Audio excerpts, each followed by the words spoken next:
All right. It's hello. It's been about a week, something like that, since I've been with you. So hopefully I haven't forgotten everything, everything that I've learned. Let me know if there's any audio issues or other difficulties. Welcome. I don't know if you can tell, I did get some color. It's probably already fading. Well, I did manage to get out in the sun, and it was great. It was a great week off. Hey, Ian, Ian says, "Welcome back to the realm of the unvacationing." Yep, thank you. It's like your happy unbirthday, right? As Lewis Carroll talked about. Yeah, back to the unvacation, back to the, I don't want to call it the grind. Well, this stuff I enjoy doing. Other stuff is more of a grind. But while I'm thinking about that, I don't usually, I don't really, I don't advertise my Patreon much, but I'm gonna start to get stuff to actually give away on Patreon.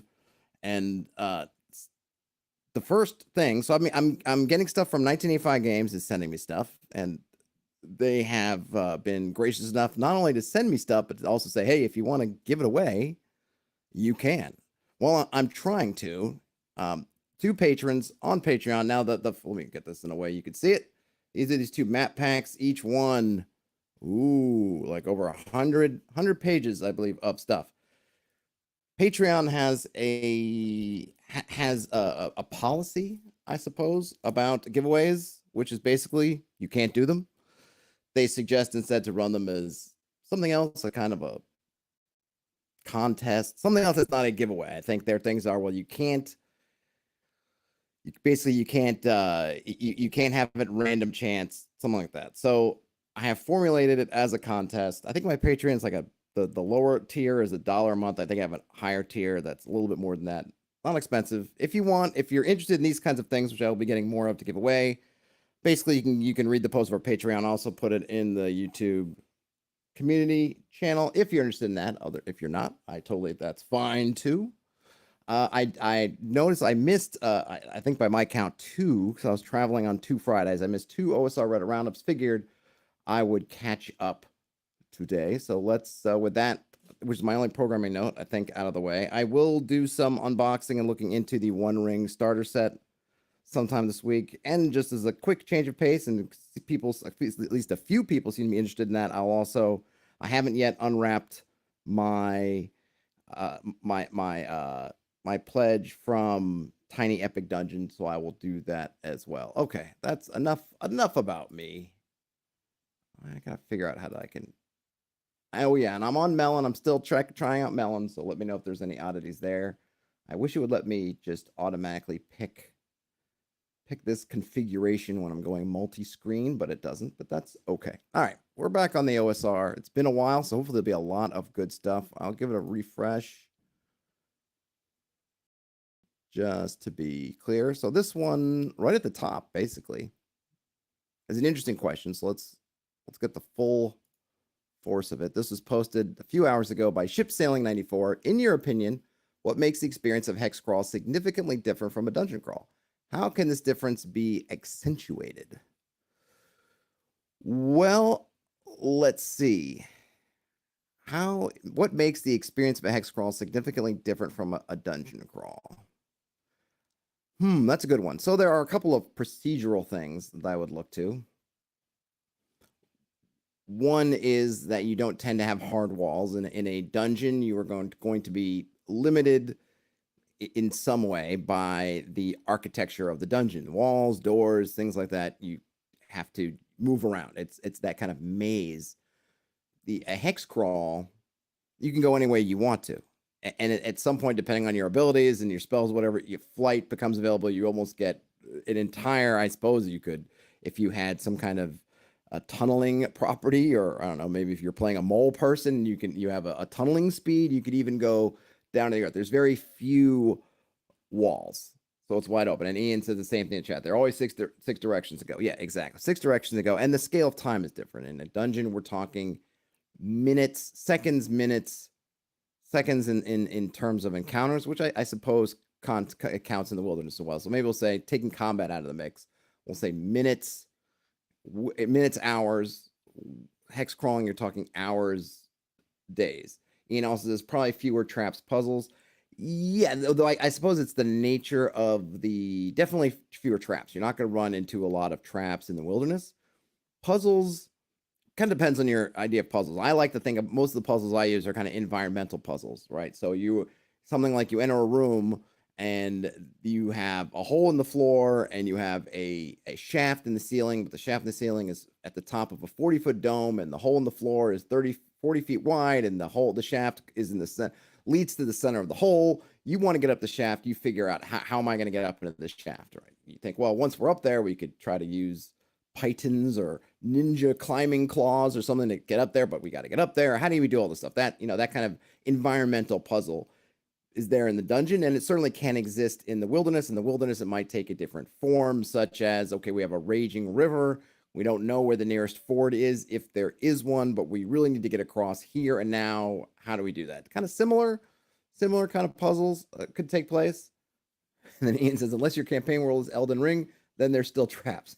I am interested in giving Elden Ring a try. I watched some of I guess they had some kind of trial or beta, and I saw some of the videos on that. It looks really cool. I never played a lot of those games, the whatchamacallit games, spacing out on the name, those just really hardcore, just die over and over and over and over again games. But Elden Ring does look pretty cool. So those are the differences that you have. Now, it's interesting, the author's take here is how can we accentuate this difference? Because part of what I think, and maybe I'm wrong, is I like when there is no, it's seamless in the transition from dungeon to the wilderness. Sure, there's some things we have to do. We're going to start to speed up time in the wilderness when if our segments of dungeon travel are essentially 120 feet, aka 10 minutes. Well, now our section of travel in the wilderness is going to be multiple hours and a mile or multiple miles, however you want to do it. So there's, Ian says Dark Souls / Bloodborne. Thank you, Dark Souls. And what was the other one? There's another one too. Is Dark Souls and Bloodborne? Wasn't there also like Demon Souls? Maybe that's related to Dark Souls. Yeah, I kind of played a little bit of, I think, one of the Dark Souls games. But maybe this Elden Ring seems to kind of be interesting to me in a way that those aren't. Anyway, back to dungeon versus the wilderness. As a player, I think as a GM, I want to kind of keep the game flowing. If we think about in a video game sense, if when you cut from, let's say, it's depending on the game, it's been less like this recently, but in old school, or I mean say old school, in older games, a lot of times you would have this loading screen between when you would be in the overworld, let's say in a Final Fantasy VII, and then you get to a town or a location, and then you kind of have loading, and maybe you do one of those little swirly animations, and suddenly you'd be kind of zoomed in. For me, at the table, I don't want players to feel like they're going into another mode. I want it to feel kind of all of a piece, that the movement, everything never really ends. Maybe now we're going to span more time instead of talking in minutes, we're going to be talking in hours worth of effort in segments. But I at least for the kind of localized travel, if we're talking like doing an Indiana Jones, we're in Virginia or wherever he is, and he's flying all the way to Kathmandu, sure, maybe that's appropriate because we're not really hex crawling. We're just going to go woo over. But if we're going to do the whole hex crawl thing, I'm not really looking to accentuate the differences because I want it to all feel pretty seamless. I want people to feel like they're part of the same world and not that we're moving from system A to system B, that sort of thing. And I think that's also a lot of people, what people complain about with combat is it feels like you're moving from system A to system B. That it can feel a little bit disjointed. And for me, I want to reduce it. I want it to feel as smooth and seamless as possible. I want my players to be able, as much as possible, to use the same language, the same kind of things they're talking about, whether they're in a dungeon or whether they're in a forest. Now, if you're talking about things outside of that kind of technical stuff, how can we make the wilderness feel different from the dungeons? I think that whether you want to say it was intentional or not back in the day, however you want to go, but the numbers appearing of things changes. So you go from running into 2 to 8 goblins to potentially 150 goblins. So I like to play up those kinds of things. And now you're running into larger populations. I like to play up that there's just the more possibilities of kind of anything can happen in the wilderness. I've talked about this in the past. I specifically pointed my players to look at the wandering monster charts for the wilderness. Look at the odds of things showing up. It is as likely as a dragon to show up as something a lot less than dragon. You really it's a 1 in 8 chance of this. It's a 1 in 8 chance of that. You really can run into anything. And I'll go over this in a separate video, kind of catching up on my campaign. But they ran into a dragon recently. So, and it was, they are not sure yet whether, internally in the group, I think they're up in the air whether it was something that was sent specifically for them. And if it was sent by somebody or deliberately, then why? And then if it was just happened across them, but it was a wandering encounter or wandering monster check. Ian says D&D, depending on edition / playstyle, has a standard exploration gameplay loop, and there shouldn't be a difference in flow whether using a 10-minute dungeon turn or a 4-hour wilderness turn. Correct. I agree with that. I think everything should be the same. If we're talking about how to differentiate the wilderness from, let's say, being a bigger a dungeon, I think that comes down to making sure that you are accentuating the things that make the wilderness. Kind of anything can happen. Look at all the varieties of things you can run into in the wild. And then I'm not talking about just the creatures, but also just the landscape, and really talking about that. Dungeons tend to be kind of all of a piece, or maybe you'll have one segment that'll look one way and one segment look another time. And then in the wilderness, play up the seasons, play up the sounds of nature, just like you want to play up the stuff that's unnatural or weird. In a dungeon, you want to play up all the natural world or unnatural world or supernatural, whatever it is outside. That sense of the unknown, that sense of you are surrounded, in the way that in a dungeon you can feel safe, pretty much knowing that, okay, I got a wall on my left, I got a wall on my right, so I know where everything's coming from. I got, floor beneath my feet, ceiling above my head. I feel good. That's not to say that some things might not break through the walls, but for the most part, hey, I feel good. This gives me a sense of comfort. I got my angles. I can work out my angles. Out in the wilderness, same thing. Like, where you can move in any direction, but anything else can move and spot you from other directions too. So, play those aspects up. Unfortunately, the author here didn't really give more context to their question. Let me go ahead and upvote it before I forget. I'm just going to read some of these comments. Doesn't look like any are upvoted more than any other ones, though it looks like the author or the original poster, the OP, did respond to the second one, but I'll read the first one first just because it's at the top. Just by their very nature, they are different. A dungeon is automatically a setting that restricts choice, where a hexcrawl doesn't. In a dungeon, you are constrained by the physical walls. Sure, hexcrawls have similar things, uncrossable rivers, sheer cliffs, but not anywhere near a dungeon. And I would even go further and say a sheer cliff isn't uncrossable, and I would not have an uncrossable river. A river could be very rough, could be very deep, but there's always a way. There's always a way. I would never even say it's just you can't. Or even if I never said to my players, I would never put on the map, here's a river that can't be crossed. I mean, oceans can be crossed, so what river can't be crossed? Ian also says the same gameplay style can be applied to either, whether it's discrete systems like AD&D, free flow narrative, or skill challenges. Yep, yeah, I think all our tools are essentially the same. For me, the biggest differences are really the scale, in a sense, the scope. You have a single context for a dungeon, potentially multiple. I don't want to make a bunch of exceptions, because yeah, sure, mega dungeons could have multiple styles, things in there, but you basically going to have one kind of encompassing identity, whereas outside it's going to change. You're in a forest, and that forest may have a single identity, but then you could move into a different part of the forest that's different, or you move out of the forest into the plains, and then that's different. Then there's another forest on the other side, but that forest on the other side of those plains could be completely different than the forest you came from. So you have this whole smorgasbord, this whole rainbow, this whole, however you want to do, a cauldron of just stuff that's can be changing as much or as little as you like. Now, while you can do that in a dungeon, usually you want to keep that in check, because all those things in a dungeon are the kind of context you want your players to use. So you don't want things to be changing from really, you want a lot of things to maintain the same with variations. So if you're in a particular temple complex, and then that temple complex has a catacombs, and then it has a chapel, and those other things, of course there can be differences between them, but you want things to be more connected. Whereas as you're moving through the wilderness, you really can feel freer to have lots of exceptions or have lots of variety. Whereas at a certain point in the dungeon, sometimes that can actually be counterproductive. Probably there's some a point at which it can become counterproductive in the wilderness too, depending on how gonzo you want to get. But we can have lots of these different things that can be encountered. Really, our choice, as much as the player's choices are more free in the wilderness, so as the GM is the amount of things we can draw into the wilderness. Dungeon Master Masterclass. Hey, DMMC says, that's funny. I run the opposite way. Dungeons are claustrophobic and easy to get cornered in. The wilderness is open. Like the old saying, a cave's a grave. Yeah, I don't think that's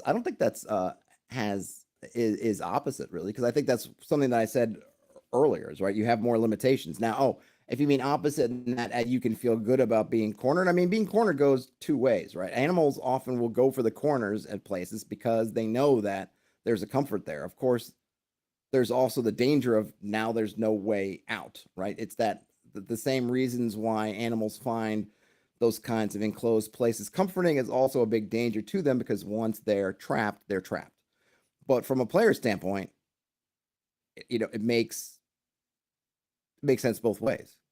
If you only have one exit, you know which exit to watch. If you only have one exit, anything can trap you in that exit. So I don't say it as opposite. It's that two sides of the same coin kind of thing. Ian's going to have one of their PCs say a cave is a grave in game soon. Yep, sure, why not? All right, let's read this second comment, because this is the one that the OP responded to. So I'm curious what struck them about this. Let me give it a thumb up, or an upvote, I guess. This response was posted by Bugbear Jingo. Timescale is one thing, I guess. Rounds that take hours overland rather than minutes in a dungeon. And claustrophobia? I'm only half kidding. I think they have really different vibes. Like dungeon crawling is close, scary, and dark, while hex crawling is a bit more expansive and free. Hex crawling at our table tends to occur between dungeon crawling. They are mutually exclusive elements of the same game. The other bits would be city crawling, I guess, and abstracted downtime. That is to say, I don't think I run one or the other at our table. I think we play both. I'd accentuate the difference by doing heavy torch and resource tracking in dungeons, and making camping down there super dangerous. Plotting inch by dangerous inch through the dripping dark. Maybe I'd include some kind of madness tracking based on time spent in the dungeon, like in Darkest Dungeons and some RPGs. Then and some TTRPGs, tabletop RPGs. Then on the hexcrawl bed, I'd go large on the map scale and have journeys across regions that take weeks, with loads of funky, weird towns, towers, crumbling statues, and ruins to wander upon, kind of like Ultraviolet Grassland style. It's an interesting question. Why do you ask? And to this, Ship Sailing 94 responded, I want to devise a method to create engaging mini settings quickly with a focus on overland explorations. My impression is that hexcrawl still offers a lot of untapped potential. And then Ulfire Pudding, who I feel like I've read that name before, maybe they have posted stuff, says you want to do a small, dense hex crawl, then a la Hot Springs Island. Each hex is about a mile wide, and there are 2 or 3 things per hex, one of which is hidden or requires prolonged searching. Other good examples are here because many hexes have problems that require going to other hexes to solve, promoting movement and exploration. Then he links to a total party kill something or other. Let's see, and then Ship Sailing says, I'm playing through it right now as a player character. Had only a couple sessions so far, though. I think talking about Hot Springs Island. So to go back to what Bugbear Jingo said, so he's talking more about kind of the going large and sort of zooming across. I mean, I think you get to that point where your scale changes as your players get more transportation options, whether that's I don't know, seemingly ever popular at this point, let's give them an airship kind of thing.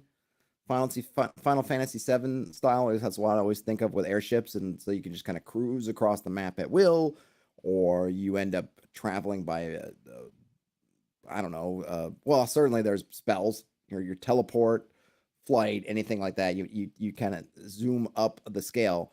I think the interesting thing is that you can really, kind of like what Dungeon Master Masterclass mentioned about, you can look at the confined spaces of a dungeon and say, oh, that's kind of comforting from a certain sense, or it's claustrophobic. I think there's the same thing, right? That agoraphobia of the wilderness is something you could play up, and I think some things have tried to do it a little bit. I want to say Into the Word and Wild has a little bit of that in there, at least.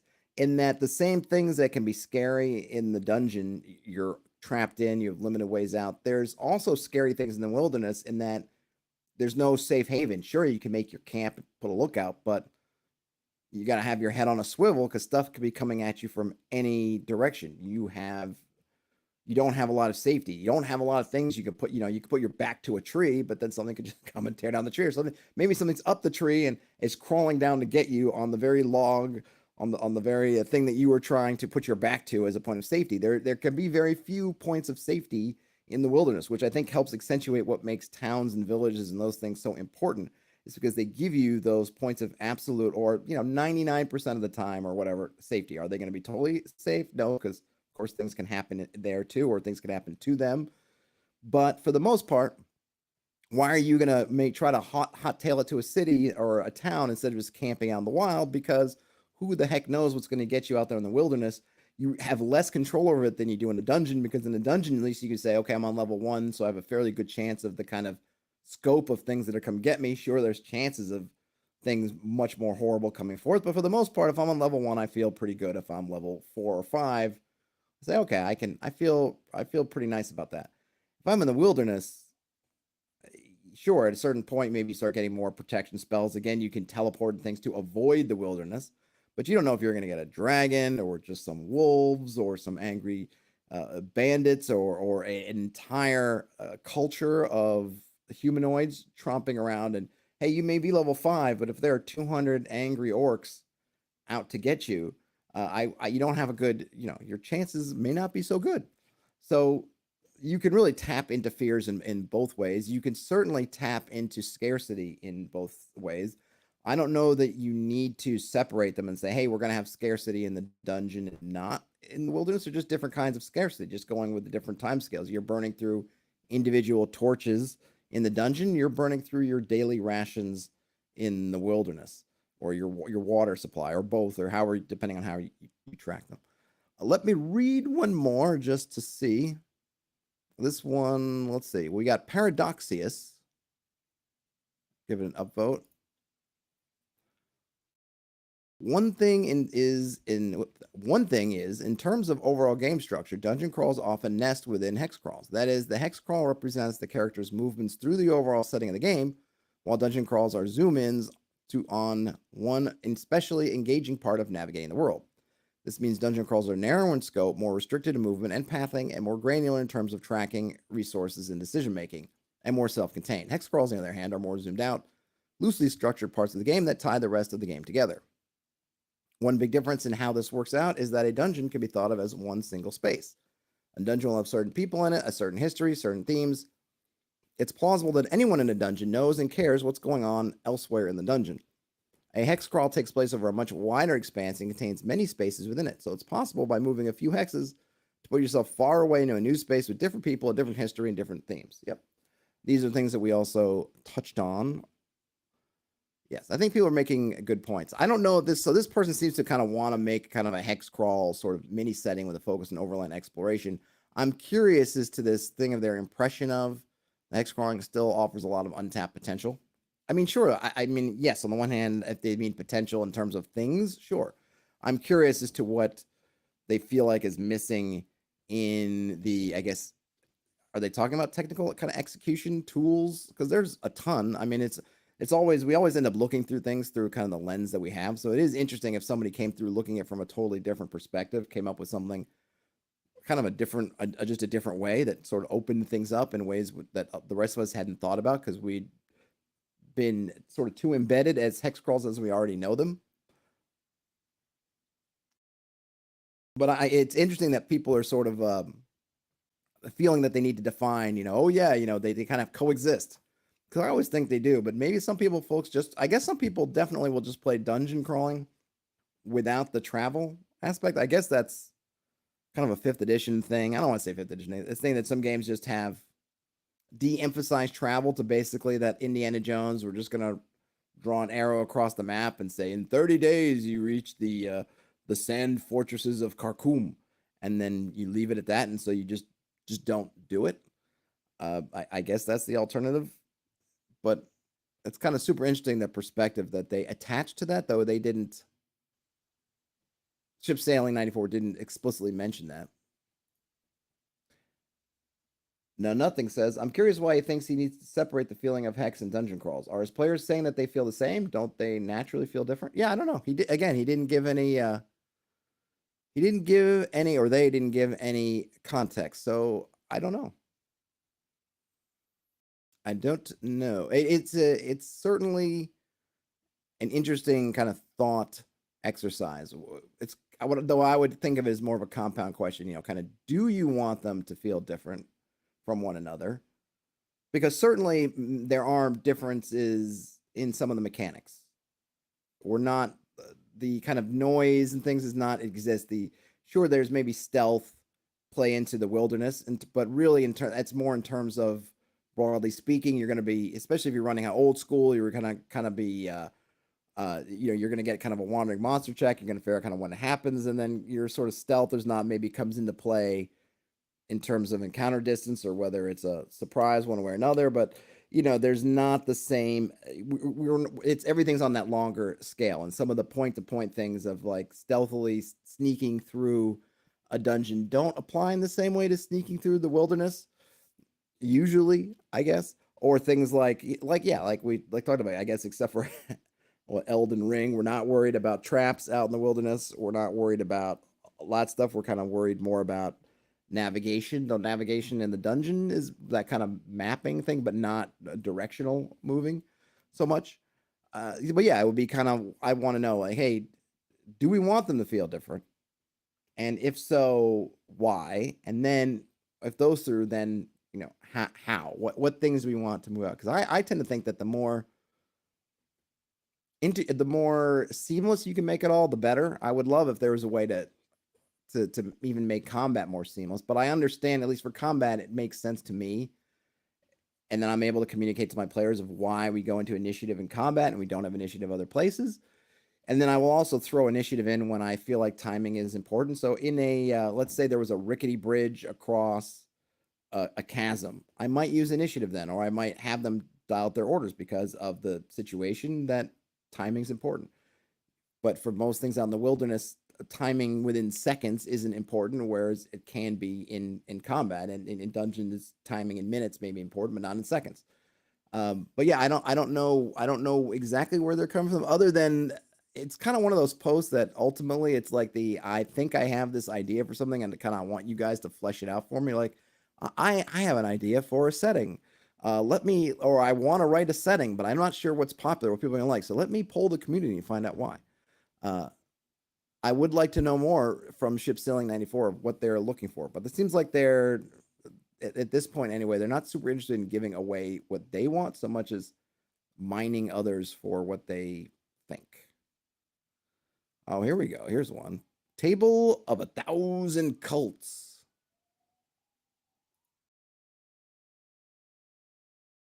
Okay. Hey guys, this is posted by Uncarved Wood. Hey guys, I've made a table to generate an almost endless stream of petty cult names designed with a city full of them in mind. Here's some examples. Would you like to join? The Apostles of the Triple Justice, the Order of the Naked Swarm, the Companions of the White Phallus, the Mystery of the Antlered Fish, the Manifold Mountain Cult, the Gathering of the Chthonic War, or the Phoenix of Autumn Church. With this table, it is possible. Rejoice, my child, and welcome to the purification of Winter Covenant. All right, let's check out the table. I gave it an upvote. I will paste this, post it on the Sword of Mass Destruction blog. Table of 1,000 cults. Let's write this in the chat. Table of 1,000 cults. All right, that should be posting in a moment. This was posted today, March 7, 2022. There we go. I'm preparing a location for my next foray into actually getting players together.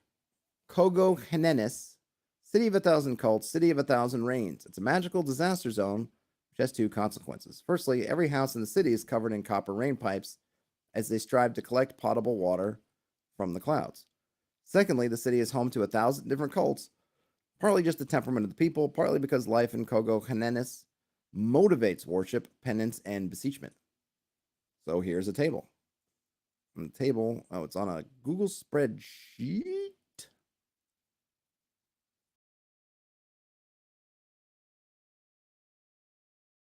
Okay, no, thanks. Thank you.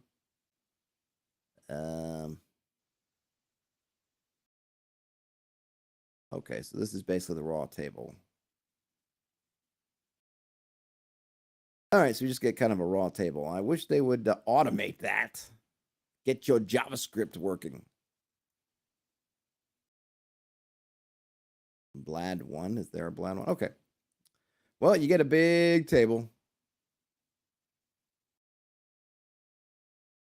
It's weird that it doesn't go up to 100 or something. But there you go. Let's see. They got some more. All right, so they do give us a how-to.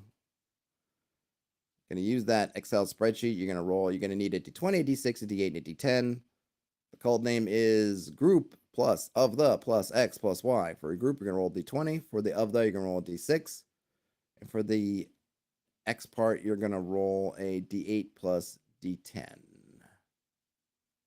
Same thing for the Y. All right, cool. I like it. Don't have too much to say to it. It does come up with some cool ideas. Like you can always expand it to create more. I think my favorite, I don't know, the Manifold Mountain cult just sounds like Creedence Clearwater Revival taken up a notch. You know? Cool. I upvoted it. I don't have too much else to add. Tools are always good. Let's see. Oh, here we go. This might be good. Wolfram's 4-color theorem for relationship mapping. Posted by Goblinsh.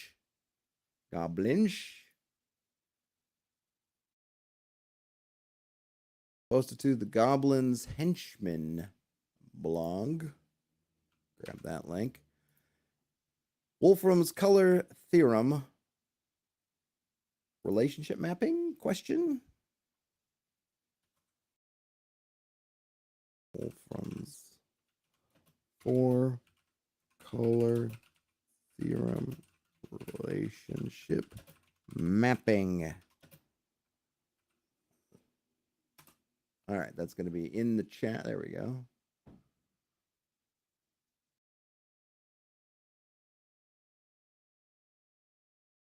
You want to follow along at home?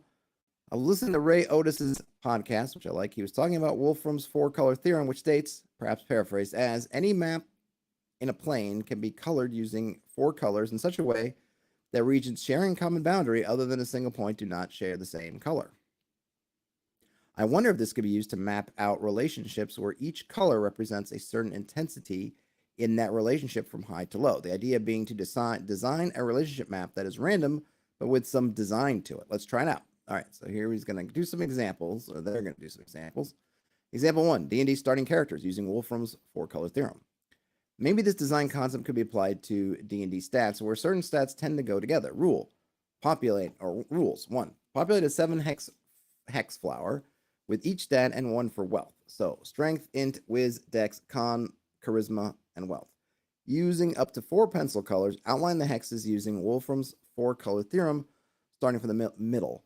Randomly assign each color different value from 1 to 4 using a D4, where 1 equals low, 2 equals medium low, 3 equals medium high, 4 equals high. Okay, I want to see this. So we're starting out with a blank hex flower. All right, populate the hex flower with 6 stats and wealth. So they put wealth in the middle, and then all the other stats are right around it. Now we're going to color according to the theorem so that you only have 4 colors. So we have kind of a salmon pink, a lime green, what would that be? A maize yellow, and the sky blue. And we don't have any 2 that are near each other. Each color comes out twice, but none of them are touching. Terrence asks, is Ray Otis related to Errol? I have no idea. I want to say we're on a Discord, kind of a podcasting Discord. I should ask him. I don't know. Step 3. There's my first spam since my return. Thank you, Vapjger Midhut, for that scintillating commentary. All right, so that was step 2. We've colored them in. Step 3, we're going to randomly assign each color a different value from 1 to 4. Okay, red is 2. Orange is 4. Green is 1. Blue is 3. And then they've translated this into pluses and minuses. So strength plus plus, constitution plus plus. That's the strength, or wealth 1 minus.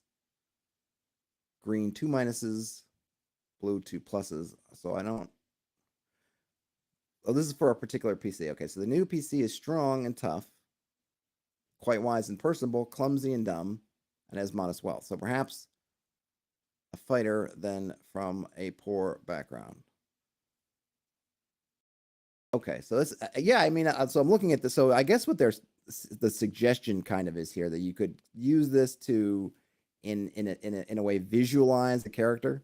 So this character has, with the colors, very strong constitution and strength, not very wealthy, not very wise or knowledgeable, or sorry, not very nimble or knowledgeable, and then somewhat wise and charismatic. Could be.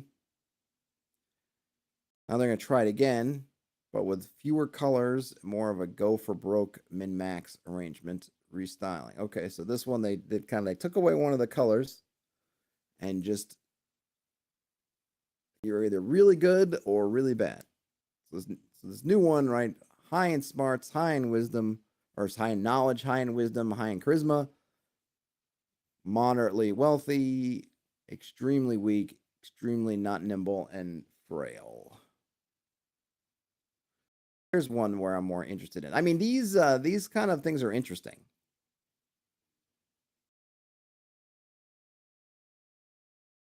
And it seems like a cool way to visualize your character. I mean, I'd be wondering if there would be a way to leverage that system like that to have really give a good it'd be an interesting way. Like if I was going to a table, right, and I was going to say, okay, we're not going to worry about the numbers. We're going to use this. We're going to use this kind of good, excellent, good, average or moderate, and then poor thing. Then you could have multiple of these kind of hex flowers. You could almost give them out. You can even have them randomly that have the pluses and minuses kind of worked in there. And then people could write in what they wanted. So you can look at this one and you can say, oh, this is the min-maxy one. Okay, I'm going to min-max. Or, oh, this is the one where everything's kind of decent. Or, oh, this is the other one that has whatever. So it seems kind of interesting. I could see that in playing in a physical game, if somebody had this way of visualizing your stats, it might be more, once you kind of get over learning, or for someone who is not into or is new to the game and doesn't care anything or any knowledge about the 3 to 18s or rolling the dice, you could do that instead. Swig of sparkling, what is this? Raspberry lime spindrift for the working man. All right, now this one I'm more interested in, which is using this for random NPC personality. The rules are, we're going to populate the 7-hex hex flower with a personality trait. 1 from each group. You can make your own traits. 2, we're going to use 4 pencils to color outline the hexes using the 4-color theorem, starting from the middle. And then we're going to randomly assign each color a different value from 1 to 4, using a D4, where 1 equals basically low to high. We have low, medium, high, and high. So there's no absolute medium. Now the traits they're using here is wealth, resources, influence, status, reputation, level, cynical, duplicity, prejudice, personable, warmth, empathic, wit, intelligent, charming, greed, selfish, evil, desperate, needs, desire. And now they're going to have, see, 2 examples. See how this works out. Start with a blank hex flower. We're going to populate it with 7 stats. We get wit, wealth, duplicity, warmth, greed, status, and desire. And then we color them, all 4 colors.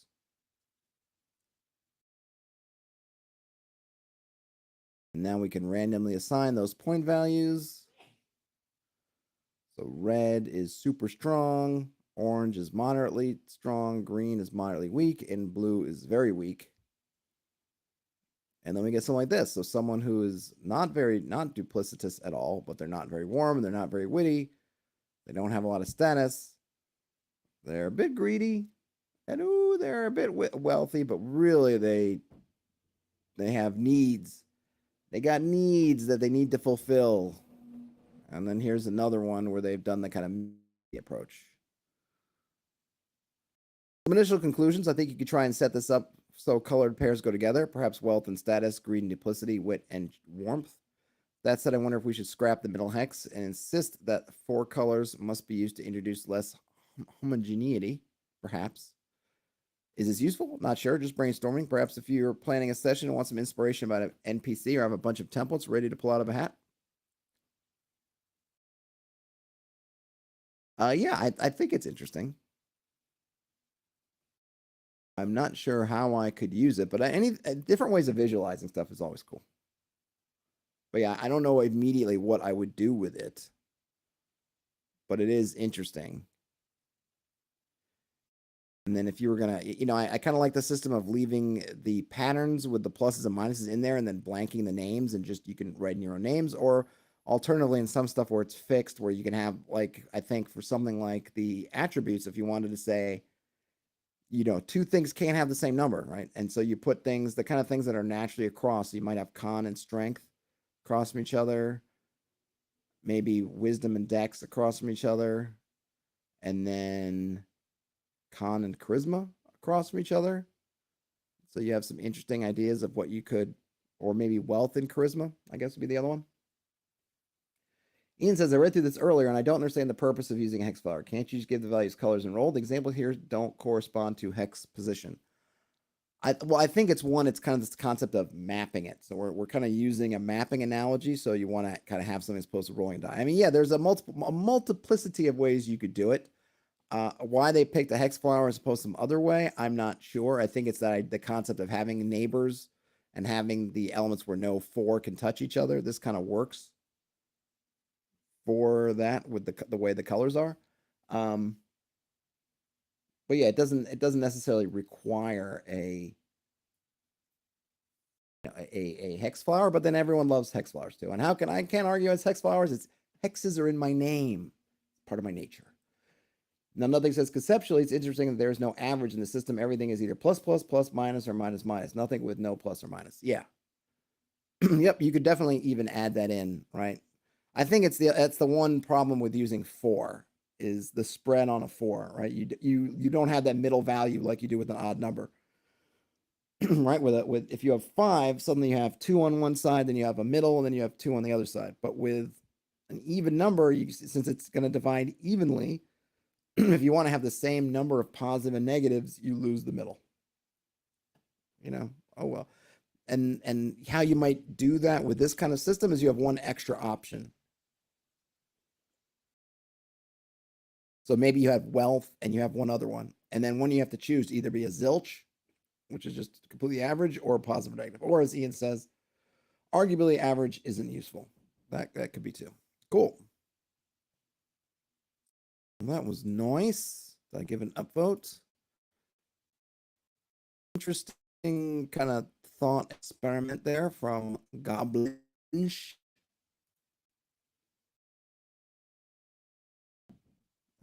door's banging. Come on, OSR. All right, I'm getting the spinny window. Spinny window.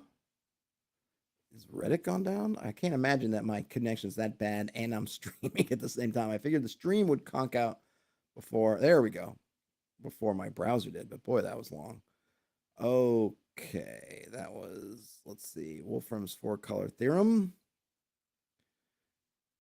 All right, we got another one. We're going to go back to back. Simple random encounter system. Simple random encounter system submitted by Small God 95. Wasn't there something else? Like something, it wasn't Small God 95. Somebody similar though. Let me remove that. Okay. In raw OSE, in a dungeon, there is a 1 in 6 chance every other turn that a random encounter will occur, giving a 1 in 12 chance of a random encounter every single turn. I propose an alternative. Roll 2d6. The first is the timer die, and the second is the proximity die. The timer die determines how many turns will pass until the next random encounter. E.g., the DM rolls a 5, so the next random encounter will occur in 5 turns. The proximity die determines whether the encounter will occur in the party's current room or if it will pass them by, perhaps leaving evidence of its passage. The result of the roll determines how many entrances the current room must have for the encounter to occur there. E.g., the GM rolls a 3, so the encounter will only occur if the party is in a room with 3 or more entrances. Assuming the average number of entrances in a dungeon room is 3, the tomb from Winter's Daughter, for example, has an average of 2.6 entrances. This keeps the probability of an encounter at roughly 1 in 12 every single turn, but it allows the party to make a decision to stay in a larger room, potentially with more traffic, or stay hidden in smaller rooms where there is less traffic. My hope is that it will raise the tension and give the players more control. The appearance of a large room full of treasure is both inviting and terrifying. A little pantry with a single door is barren yet inviting. An ally being knocked out in a massive chamber should cause terror, and the scout must be sent to seek a small room to hide in. It should also offer the GM a chance to make the dungeon feel alive. Every encounter missed by virtue of the proximity die is an invitation to narrate the sound of orcish boots marking down a nearby corridor or a mysterious scurrying behind a door. I like this a lot, though. I would probably tweak it slightly. Rorinlian22 says, personally, I think I would find this to be harder to track, but there are lots of cool ways to do random encounters. Doesn't really matter what mechanic you use as long as it works for you. So there's something I really like about this, which is that, I like the 2 dice. I like the idea of you're keeping essentially the encounter 1 in 12, though, again, the way I would do it would probably be a little bit differently. You tend to have to roll multiple dice with an encounter anyway. So this, to me, I don't look at it as necessarily as more dice, because if I'm going to roll an encounter and I'm going to roll distance, I'm already rolling at least 2 dice. So rolling 2d6 at the same time or rolling 1d6 and having to roll multiple d6 later. I also kind of think it's cool that there's something happening every turn or however often you're rolling these dice, but not necessarily nearby, which I think does give you a lot of things to play with. What I would probably do is kind of combine. I like the idea of the large room with the multiple doors. That you can have a large room with 1 door, and that doesn't seem to really fit. They're saying if there's a large room with multiple doors, then sure, you get this idea of things can be coming at you from anywhere, which is fair. Though the large room with 1 door is just the same as the small room with 1 door. So, I mean, that's more, I guess I'm more nitpicking at their example, but I do like it. What I would probably do is use the second die for areas away from the party, but I would count doors. So I would sort of combine what this person's doing with kind of a distance. So for example, I don't know, let me try to, hopefully I'm just going to pull up. Let's just look up something. Oh, what's this one? All right. Can I just view the image? All right, so let's see. Yeah, everyone's following me here. Okay, so let's say I'm in this room with the 4 columns. I'm going to roll 2d6. I get, let's just call it 5 and 5. So it's coming in 5 turns, and then I would count, and I could do clockwise. Let's just make it easy. You start at 1 corner, count around. So if it was going to be 5 spaces away, maybe I go 1, 2, 3, 4, 5. It would be in here. Something like that. If there are only 2, and I don't know if you want to randomize it, you could even, this is kind of looks like a die. You could probably figure out some way to randomize it. Maybe that would make another die roll, but, you know, or you can count from here. 1, 2, 3, 4. So because I guess maybe because it's 4 entrances away, maybe I'd pick the first direction from north. So 4 entrances, so I get that away and say 5, maybe put it in that hallway. Let's just say that I would go in kind of clockwise order from north if they're multiple directions. So I might say, okay, 4, I roll a 5, so it's going to be 4 counting here, and then I come here 5. So there's something going to be in this hallway. It's not going to get there in 5, be there in 5 turns. And then I can start counting down. And I can also think about, well, where are they starting from? Here's stuff over here, stuff over here. This one's a tunnel, so what's in here? What's in here? Maybe I think about, oh, what are these things that are coming around? Or I would pick randomly, something like that. And then that would kind of keep up. So in this example, you go 1, 2, 3, 4, 5, or 4, maybe 4, 5. It might end up in the same place. Maybe you keep following along. I don't know. I'd have to figure out that path thing, maybe if it mattered. 4, 5, 4, 5. Maybe I'd keep going from the top. 4, 5 from there. I don't know, something like that. Kind of keep going. So I like the idea of, yes, this does take into account that the more doors you have, the more things are going to pull. But at the same time, if I was in a single room, let's say here, and I rolled 5, it would put it 1, 2, and see, this is a big hallway with lots of doors. So a lot of things are going to end up in this traffic. Because all of a sudden, it'll be 1, 2, 3, 4, 5, and you're still in the room, basically. So it would be somewhere in this massively long corridor, but maybe even a better if you wanted to get a good, well, this ones have double doors, maybe, I don't know. So it just seems like, again, it would push, if you're in a single room, it would push the encounters further away from you, which you kind of want. I could kind of see that working out. Let's see. Dungeon Master Masterclass says, timer dice dice seem too gamey to me, unrealistic. With a D6, there's a 100% chance that thing happens within 6 turns. Why? That's very different than having a 1 in 6 chance per turn. Well, I mean, it's not a 100% chance, right? But yes, you figure on average, you're going to get 1 encounter every 6 turns. But it doesn't work that way, same way as your 1 in 6 chance per turn, because you're still rolling the die. So unless you're playing with a mechanic that after 6 rounds, you're absolutely getting something. I don't know what the difference would be, because if I'm rolling, like my usual thing is once per.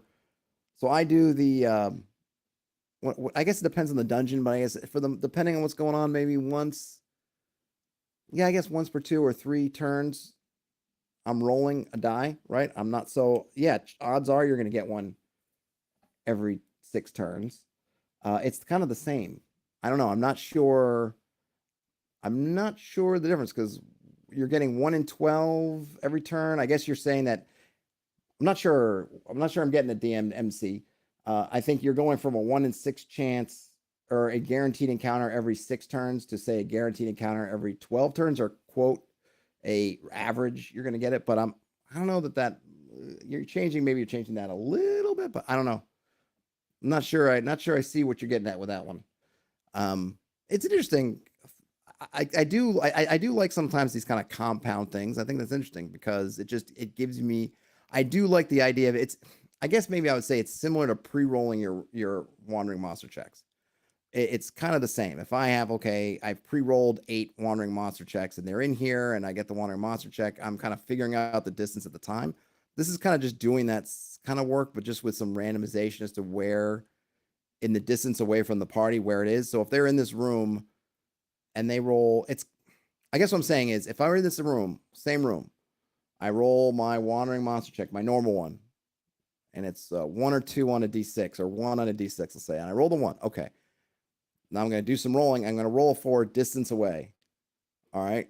I'm going to roll, and I got 120 feet. I still have to figure the same stuff out that I was kind of goofing around trying to figure out where it's coming from. I have to do the same thing anyway.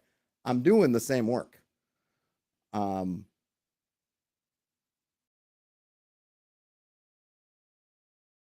Say none of the things says maybe DMMC misunderstood. I too thought their system was roll a D6. That's how many rounds till next encounter. Yeah, it is. So okay, so let's just make sure we're on the same page, because it is that. But what they're doing. So what they're doing is basically their concept is you're rolling the D6, and that's gonna say how many turns away a random encounter is from you. And then you're rolling a second D6 to determine how many doors. Now, their idea was that the doors, let's say you roll this, I rolled a 5. There are only 4 doors in this room, so the random encounter doesn't happen. but they're saying you could use it anyway and have traces of it, right? You could use it. So yes, it is in a sense when it's coming here, but it's only coming here if that other die operates. What I'm saying is I almost like it more if we say this thing's happening, but it's just far away. Because if in the case of a wandering monster check, I say it's going to come to this room or what you say the hallway in 4 rounds, then when the party gets in this area, it gives me a lot of things to think about that I'm doing might be doing already. I see what you're saying though, in terms of, yes, you're kind of saying this thing is going to happen there in 6 turns as opposed to it might happen or not. So yes, it is kind of 2 approaches to it that way. It's probably my misinterpretation of what DMMC was saying. Yes, you were kind of saying that there is, at least in my tweak, there is some kind of certainty to the fact that there's something's going to happen there in 5 rounds. But to me, it's not too gamey because it's kind of saying there's something in motion. To me, all that's saying is that I have decided as the GM that whatever something is up here, let's say I roll 5 and a 5 and I say, okay, it's orcs, a 2d4 party of orcs coming around. So now I'm thinking about the party's in here goofing around. I know that orcs are going to come from somewhere in 5 turns, and they're going to make their way in 5 turns. At the end of 5 turns, they're going to be in this hallway. Now, the party may very well never go that way. Just might never go. They might just go round about their business, blah, blah, blah. The orcs might get here, and then the party's over here, and so they never even end up getting into listening distance. Whatever. To me, it's just kind of a different way of doing it, but I like that it adds that feeling of, the thing I like about it is that it encourages kind of a dynamic feeling of, okay, so I've decided that the orcs are 5 rounds away from here. So we go on round 1. So that means maybe that there's only one way through here. So we go 4 rounds away, they're here. 3 rounds away, they're here. 2 rounds away from here. This means, okay, the orcs, whatever they're doing, they kind of came onto our radar. They're in this room, or we could put them somewhere else or whatever. They're in this room, let's just say. I think. I can't tell if this room enters this space or this room enters this underground, whatever. They're in this room. That's what's happening, right? So now, if the party's listening on this doorway or whatever, they said, it's been 2 rounds in here mucking around, so I've moved the orcs. I'm going, doot, doot. Maybe I've decided which way they go, or no, we already know they're going to end up here, so we go, doot, doot, doot. Now they listen at the door. Maybe they hear something. Maybe the orcs are listening over here. Just a different way of doing it. It has some interesting stuff. I'd want to work on it a bit. Again, this is just off the top of my head. I kind of dig some of what it's doing, and other ways I'm doing. Yeah, I agree with everyone else that doing it the kind of original way is fine, and it's what I do. And then, hey, Nunya says, I was blessed by the algorithm. I'm here from YouTube suggested videos in a minute. Hey, great, Nunya. Well, if you like this stuff, I do it most every day in addition to posting videos. So feel free to subscribe, and then you won't need to rely on YouTube's algorithm. You will be blessed by seeing my stuff pop up on your radar. But thanks for coming. And oh boy, that's the bottom of the hour too. So Nunya, you're here, but you're here at the end. So go back to the beginning. I can never tell if people are posting in the, well, I guess they're watching it live, right? So assuming you didn't head back to the beginning, watch it from the front. This will be the last thing. But yeah, so it's kind of cool. I'm kind of muddling about. I'm just thinking about things out loud. We can just kill all those. Happy Myconid likes the Necropraxis event die. I do too. That one's nice. Oh, how does it make things simpler? Oh, I see. Yeah, it does. Yes, yes. I will probably agree with that too. It doesn't necessarily make things simpler, but it's just rolling a different amount of dice.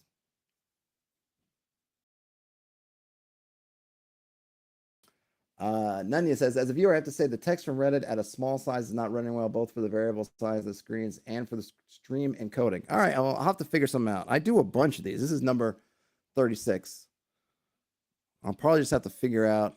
So I only say that because either for whatever reason, no one else has commented on it before. Let's see. Let's just do a quick test, Nunya, just for the future.